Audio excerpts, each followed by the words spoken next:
భారతీయ వలసదారులు నిజంగా సమస్యగా మారారా? కొన్ని దేశాల నుంచి వచ్చే క్రిమినల్ గ్యాంగ్స్ దెబ్బకు యూరోపియన్లు భయపడ్డారా? లండన్ ర్యాలీకి 1,50,000 మంది ఎలా వచ్చారు? అసలు టామీ రాబిన్సన్ వలస వ్యతిరేక ఉద్యమాలకు ఎందుకు నాయకత్వం వహిస్తున్నారు? Watch this report.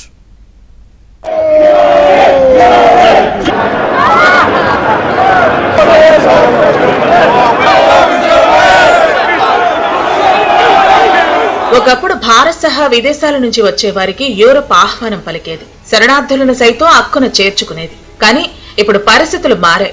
వలసలకు వ్యతిరేకంగా బ్రిటన్ అట్టుడుకుతోంది. దేశంలోకి ప్రవేశిస్తున్న వలసదారులను వెనక్కు పంపేయాలని డిమాండ్ చేస్తూ రాజధాని లండన్లో ఆందోళనకారులు భారీ స్థాయి ర్యాలీ నిర్వహించారు. దీంట్లో దాదాపు 1,50,000 మంది పాల్గొన్నారు. సెంట్రల్ లండన్లో శనివారం జరిగిన ఈ ర్యాలీ బ్రిటన్ చరిత్రలోనే అతి పెద్దదని సమాచారం. వలసలు, ఇస్లామీకరణకు వ్యతిరేకంగా ఉద్యమిస్తున్న కార్యకర్త టామీ రాబిన్సన్ ఆధ్వర్యంలో యునైటెడ్ ద కింగ్డమ్ పేరిట ఈ ప్రదర్శన జరిగింది. మరోవైపు జాత్యహంకారానికి వ్యతిరేకంగా స్టాండప్ టు రేసిజం అనే నిరసన కూడా చేపట్టారు. దీనిలో 5,000 మంది పాల్గొన్నారు.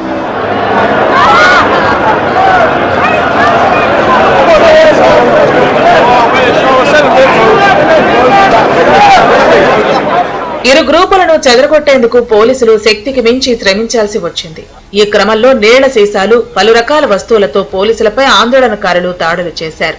ఈ ఘటనలో 26 మంది అధికారులు గాయపడినట్లు సమాచారం.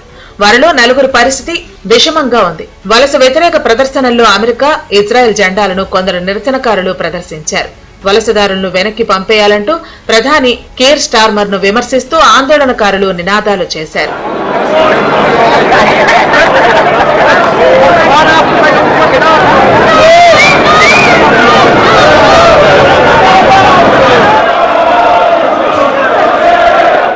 ఆందోళనలకు టెస్లా, ట్విట్టర్ అధినేత ఎలాన్ మస్క్ మద్దతిస్తున్నారు.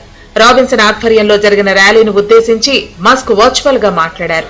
బ్రిటన్ అక్రమ వలసదారులతో నిండిపోయిందని, ఇది విధ్వంసం వరకు వెళుతుందన్నారు ఎలాన్ మస్క్. తిరిగి పోరాడాలని, లేకపోతే చనిపోతారంటూ Musk నిరసనకారులను రెచ్చగొట్టారు.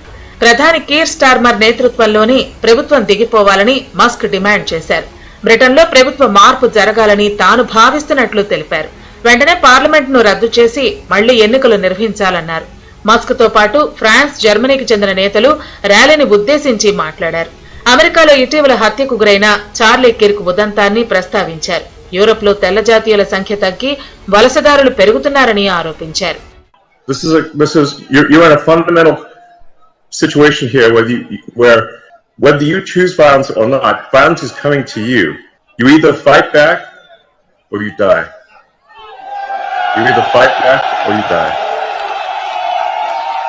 And that's the truth. Today, Elon, I think the British public are telling the world that they're ready to fight back. Good. Yes. Come on, Rayburn. ఇటీవల కాలంలో Britain కు అక్రమ వలసలు భారీ ఎత్తున పెరిగాయి. ఈ ఏడాది ఇప్పటి వరకు 28,000 మందికి పైగా వలసదారులు దొంగచాటుగా పడవల్లో బ్రిటన్ కు చేరుకున్నారు. చాలా మంది తమ దేశంలో పరిస్థితులు బాగాలేవని, ఆశ్రయం ఇవ్వాలని కోరుతున్నారు. వలసలు రికార్డు స్థాయికి చేరుకోవడంతో స్థానికుల్లో అసంతృప్తి పెరిగింది. ప్రభుత్వం వలసదారులను తాత్కాలికంగా హోటళ్లలో ఉంచుతోంది. ఈ క్రమంలో వాటి వెలుపల కొన్ని నెలలుగా స్థానికుల నిరసనలు తెలుపుతున్నారు. వలసదారులు దేశ వనరులను వాడేస్తున్నారని, స్థానికుల ఉద్యోగాలను కొల్లగొట్టేస్తున్నారనేది నిరసనకారుల ఆరోపణ.